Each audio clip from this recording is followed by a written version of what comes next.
पिछले इनिंग्स में सेंचुरी बना के आ रहे थे।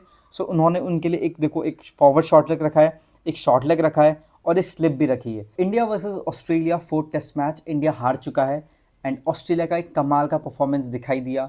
सो बेसिकली इस वीडियो में बात करेंगे 3 टॉकिंग पॉइंट्स के बारे में। सबसे पहले बात करेंगे what things went good for team India. दूसरी चीज बात करेंगे कि पैट कमिंस की कप्तानी इस टेस्ट मैच में कैसी रही। And third will talk about that Melbourne cricket ground और ब्रिस्बेन में क्या डिफरेंस था दैट इंडिया चेस के लिए नहीं गया। सो लेट्स स्टार्ट विद कि क्या चीज़ें इंडिया के लिए सही रही इस मैच में। अब अगर हम यहाँ पे को प्लेयर वाइज एनालिसिस करें और देखें दैट इंडिया ने क्या चीज़ें सही की, इंडिया का बॉलिंग ग्रुप ने क्या चीज़ें अच्छी की। So let's start with their openers. अब सेकंड इनिंग्स में जब सैम कॉन्स्टेंस खेलने आए सो हम सबको पता था दैट सैम कॉन्स्टेंस की जो वीकनेस है वो अंदर आने वाली बॉल है एंड जसप्रीत बुमराह ने वही टारगेट किया। जो भी चीज़ें बॉलिंग कोच ने उनको बताई होंगी वही चीज़ें यहाँ पे कुछ जसप्रीत बुमराह, आकाशदीप एंड मोहम्मद सिराज ने करी अपने स्टार्टिंग स्पेल्स में। सैम कॉन्स्टेंस को अंदर आने वाली बॉल डाली जिसमें वो कंप्लीटली बीट हो गए। उसके बाद आए उस्मान ख्वाजा। उस्मान ख्वाजा को हमने हमेशा से देखा है, उनको आप स्टार्टिंग में बाहर जाने वाली बॉल्स डालो एंड एक टेम्पटर अंदर आने वाली बॉल डालो सो वो हमेशा से फंसते हैं। सीरीज़ के पहले भी हमने बात की थी दैट उस्मान ख्वाजा का ये एक बहुत बड़ा टेस्ट होने वाला है। लाइन और लेंथ से तो टेस्ट होगा ही होगा, उनके फुटवर्क का एक बहुत बड़ा टेस्ट होगा और वो आपको जसप्रीत बुमराह की तरफ से भी देखने को मिला है सीरीज़ में और मोहम्मद सिराज की तरफ से भी देखने को मिला है। सो उस लेवल पे India have been top notch जहां पर उन्होंने उस्मान ख्वाजा को पकड़ लिया है। तीसरा विकेट गिरा स्टीवन स्मिथ का। अब स्टीवन स्मिथ का एक रैश शॉट था, मैं मानता हूँ, सो वहां पे हम ज़्यादा उसके एनालिसिस में नहीं जाते हैं। चौथा विकेट दोस्तों गिरा ट्रैविस हेड का। अब ट्रैविस हेड के लिए प्लान भी बहुत बहुत बहुत सिंपल था, हमेशा उनको टोस पे रखो and come round the wicket. जैसे ही ट्रैविस हेड आए जसप्रीत बुमराह का एक आउटस्टैंडिंग स्पेल चल रहा था एंड जसप्रीत बुमराह ने ट्रैविस हेड को भी वहां पे आउट किया जहां पर उन्होंने एक शॉर्ट लेग भी लगाया था। So basically he was trying that हम आपकी बॉडी की तरफ को बॉलिंग करने वाले हैं। So as told by the bowling coach India ने अपने सारे प्लान्स अच्छी तरीके से एग्जीक्यूट किए। सो यहाँ पे को इंडिया के बॉलर्स को एक बहुत बड़ा क्रेडिट जाता है कि कैसे उन्होंने ऑस्ट्रेलिया के बैट्समैन को काउंटर किया। उसके बाद दोस्तों मिचेल मार्श आए। अब मिचेल मार्श का भी हमेशा से ही इशू रहा है उनके 4th और 5th स्टंप की line. So Jasprit Bumrah as usual with this consistency उन्होंने उनको वहीं पर टारगेट किया एंड एक बॉल पॉपअप कर गया। It was day 4 of MCG, so it was expected that कुछ बॉल्स ऐसी होंगी जो चढ़ेंगी ऊपर को एंड जसप्रीत बुमराह का जो स्किल सेट है वो हमेशा से ही बैट्समैन को ट्रबल में लाते हैं। उसके बाद दोस्तों आउट होते हैं एलेक्स कैरी। एलेक्स कैरी का अगर आप हमेशा से ही अगर आप उनका फुटवर्क देखो so he is more of a back foot player. Tentative push नहीं करते हैं सामने को एंड जब करते भी हैं तो he looks very very hesitant. एक बहुत अच्छा बॉल होता है उनको इन स्विंग डालना फ्रॉम राउंड द विकेट जहां पर आप उनके स्टंप्स को टारगेट कर सकते हो एंड जसप्रीत बुमराह ने सेम वही किया। So strategy wise, tactic wise India were superb in the day 4।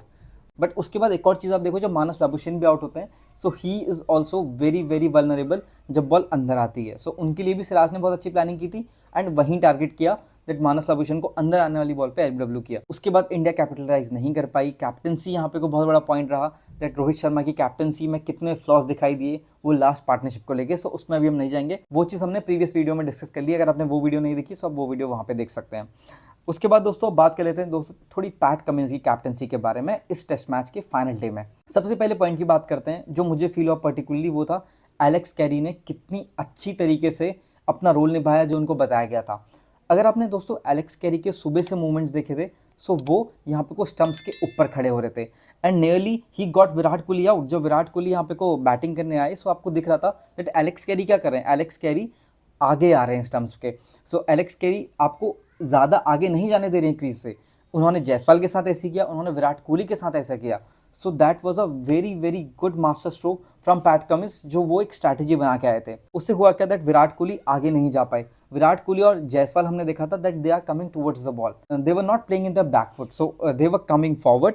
और जो हम देख पा रहे हैं वो ये है कि नियरली विराट कोहली ने जब डाउन द लेग वो खेल रहे थे सो उन्होंने यहाँ पे को बॉल मिस कर दी थी एंड एलेक्स कैरी के पास एक बहुत अच्छा चांस था उनको स्टंप करने का। सो वहाँ पे पैट कमिंस ने बहुत चीज़ दिखाई दैट कैसे आप बैट्समैन को अपने टोस पे रख सकते हो, आप कैसे बैट्समैन को अनसेटल कर सकते हो। ये एक अच्छी चीज़ थी। जब एलेक्स कैरी ऊपर आए सो बैट्समैन थोड़ा अनसेटल हुए थे, सो they were not getting settled. कभी वो आगे आ रहे थे 2 बॉल्स के लिए, कभी वो पीछे जा रहे थे। सो वहाँ पे उन्होंने ये चीज़ की। सेकंड चीज़ पर्सनली जो मुझे अच्छी लगी दैट कभी बॉलर्स राउंड द विकेट आ रहे थे, कभी ओवर द विकेट आ रहे थे। सो एक डिफरेंट एंगल गेम बन जाता है। एक ही ओवर में अगर बॉलर अपने 3 बार साइड्स को बदल रहा है सो बैट्समैन भी वहाँ पे को सेटल नहीं दिखाई देता है। उन्होंने ये चीज़ पंत के साथ की, उन्होंने ये चीज़ जायसवाल के साथ ट्राई की। सो वहाँ पे भी Pat Cummins was trying to many things, he was not looking that India कोई गलती करेगा अपने उससे तब हमें विकेट मिलेगा, but actually he was trying to unsettle. So वहाँ पे मुझे एक बहुत अच्छी टैक्टिक्स दिखाई दी दैट आप वेट नहीं कर रहे हो, आप रिएक्टिव नहीं बन रहे हो, आप प्रोएक्टिव बन रहे हो, आप विकेट्स के लिए जा रहे हो, आप कुछ अलग ट्राई कर रहे हो। तीसरा इंपॉर्टेंट पॉइंट दोस्तों जो मुझे डिस्कस करना है वो है केएल राहुल का डिसमिसल। अब केएल राहुल के लिए उन्होंने बहुत अच्छी प्लानिंग की है right from the Perth test match. अब पर्थ टेस्ट मैच में क्या हुआ था, KL Rahul inside the line खेल रहे थे, वो बाहर की बॉल्स को नहीं खेल रहे थे। आपको लग रहा था दैट वो बीट हो रहे हैं but he was playing inside the line. So tactically Pat Cummins ने क्या किया एडिलेड में, he bowled a lot straighter to KL Rahul. उन्होंने ज़्यादा मौके नहीं दिए उनको खेलने के, प्लस जब Scott Boland second test match में आए थे, सो उन्होंने नियरली पहली बॉल में उनका विकेट ले लिया था। तो ऑस्ट्रेलिया के प्लान्स बहुत क्लियर थे दैट केएल राहुल को अब हम बाहर के चैनल पे बॉलिंग नहीं करा सकते, we need to go little bit towards him. हमने ये चीज़ इंग्लैंड के टूर में भी देखी थी जब केएल राहुल ऐसे लीव्स कर रहे थे, आपको लग रहा था वो बीट हो रहे हैं बट वो इनसाइड द लाइन खेल रहे थे। यही आज भी हुआ जब पैट कमिंस राहुल को बॉलिंग करा रहे थे, सो उन्होंने अंदर बॉलिंग डाली, उन्होंने एक टाइट लाइन मेंटेन की and he forced him to play, because KL Rahul का वो एक बहुत अच्छा पुश नहीं है, वो वहाँ पे टेंटेटिव रहते हैं, तभी वो अपने बल्ले को छुपाते हैं, तभी वो इनसाइड द लाइन हमेशा खेलते हैं। सो वहाँ पे planning wise PAT Cummins was superb in that wicket. Travis head की बॉलिंग एक बहुत अच्छा पॉइंट था मुझे डिस्कस करना था यहाँ पे, दैट ट्रैविस हेड को बॉलिंग देना वहाँ पे। जब ट्रैविस हेड को ऑस्ट्रेलिया ने बॉलिंग दी, सो ऑस्ट्रेलिया बेसिकली दो चीजें उनसे चाह रहा था। पहला था दैट आप ऋषभ पंत को टेम्प्ट करो कि वो एक बड़ा शॉट खेलें आपके खिलाफ, बिकॉज ऋषभ पंत ने उतने कैलकुलेटिव रिस्क नहीं लिए जितने वो हमेशा से लेते हैं, so he was playing a safe option. But Travis Head को वहाँ पे बॉल देना was a very very good tactical change. Tactical change में उतना नहीं कहूँगा, बट दो चीज़ें ऑस्ट्रेलिया की यहाँ पे पूरी इसलिए हो रही थी बिकॉज एक तो ऋषभ पंत बड़े शॉट्स खेल सकते थे एंड सेकंड चीज़ उनके पास ओवर रेट की पेनल्टी नहीं लगती। सो दोनों चीज़ वहाँ पे होगी एंड ऋषभ पंत ने अपना विकेट भी थ्रो कर दिया। सो एक तीर से दो निशाने वहाँ पे हुए, जहाँ पर उनका ओवर रेट तो कवर हुआ ही हुआ, ऋषभ पंत का एक बड़ा विकेट मिला जिससे उनको एक ओपनिंग मिल गई। उसके बाद रविंद्र जडेजा खेलने आए। अब रविंद्र जडेजा के लिए बहुत क्रुशियल था इस इनिंग्स में स्टे करना, but PAT Cummins being PAT Cummins उन्होंने स्कॉट बोलैंड को लाए। अब अगर आप डिसमिसल थोड़ा देख पा रहे हैं, वर्ल्ड टेस्ट चैंपियनशिप 2023 में भी स्कॉट बोलैंड ने रविंद्र जडेजा को सिमिलर फैशन में आउट किया था, he got fishing outside of. अब वही चीज़ यहाँ पे आज स्कॉट बोलैंड ने की, जब आज उन्होंने बॉलिंग कराई ही केम राउंड द विकेट और एक बॉल जस्ट यहाँ पे को थोड़ा उड़ गया लेंथ से, जो स्कॉट बोलैंड हमेशा से करते हैं, he is known for that length जहाँ पर बॉल अनइवन बाउंस लेता है उस लेंथ से, बिकॉज स्कॉट बोलैंड आपके डिफेंस को चैलेंज तो करते ही करते हैं, आपके फुटवर्क को भी चैलेंज करते हैं। हमेशा से हमने देखा है स्कॉट बोलैंड के खिलाफ आपको एलबीडब्ल्यूज बहुत दिखाई देंगे, उसके पीछे रीज़न सिंपल सा है दैट हमेशा से स्कॉट बोलैंड की लेंथ ऐसी रही है दैट आपको समझ में नहीं आता कि आप पीछे ज़्यादा जाएंगे कि आप आगे ज़्यादा जाएंगे। सो एक टेंटेटिव पुश था रविंद्र जडेजा का, he was out in a similar fashion of WTC 2023। सो एक हमें हाईलाइट देखने को मिली। उसके बाद दोस्तों नीतीश कुमार रेड्डी आए, वहाँ पे मुझे प्लानिंग बहुत अच्छी लगी, पिछले इनिंग्स में सेंचुरी बना के आ रहे थे, सो उन्होंने उनके लिए एक देखो एक फॉरवर्ड शॉर्ट लेग रखा है, एक शॉर्ट लेग रखा है और एक स्लिप भी रखी है। सो बेसिकली वो चाह रहे थे नीतीश कुमार रेड्डी को दैट आप चाहो तो आप प्ले कर सकते हो अपना अटैकिंग गेम, बट आप वहाँ पे करोगे नहीं बिकॉज आपको अपना विकेट बचाना है। इंडिया के लिए ड्रॉ भी बहुत अच्छा था, बट पैट कमिंस ने क्या किया, एक फॉरवर्ड शॉर्ट लेग लगाया जिससे सारी चीज़ें चेंज हो गई। अब जो उनका डिफेंसिव शॉट था, एक फॉरवर्ड पुश था, वो अब हार्ड हैंड से नहीं कर सकते थे बिकॉज वहाँ पे ट्रैविस हेड खड़े थे। अब उन्होंने हल्के हाथों से जब खेला, सो ना ही वो आगे पूरा आए ना ही वो पूरा पीछे गए, he was stuck in the crease. वहीं पर एक एज इंड्यूस हुआ, सो आप प्रेशर कह सकते हो, आप थोड़ा टैक्टिकल ब्रिलियंस कह सकते हो, थोड़ा सब चीज़ का एक मिक्स हमें देखने को मिला। सो वहाँ पे भी प्लानिंग मुझे बहुत अच्छी लगी। अब थोड़ा बात कर लेते हैं दोस्तों कि गैबा में और मेलबर्न में क्या डिफरेंस है पिचेस में, कि इंडिया यहाँ पे को क्यों नहीं गई चेस के लिए। बहुत लोग दोस्तों आपसे कह रहे होंगे कि इंडिया को चेस के लिए जाना चाहिए, बट जैसे ही टारगेट 275 के ऊपर हो गया था, it's was not gonna be easy to chase. हमेशा से हमने देखा है मेलबर्न क्रिकेट ग्राउंड में क्या डिफरेंस रहा है, मेलबर्न क्रिकेट ग्राउंड की जो पिच है वो हमेशा से अप डाउन करती है 4th और 5th टेस्ट मैच में।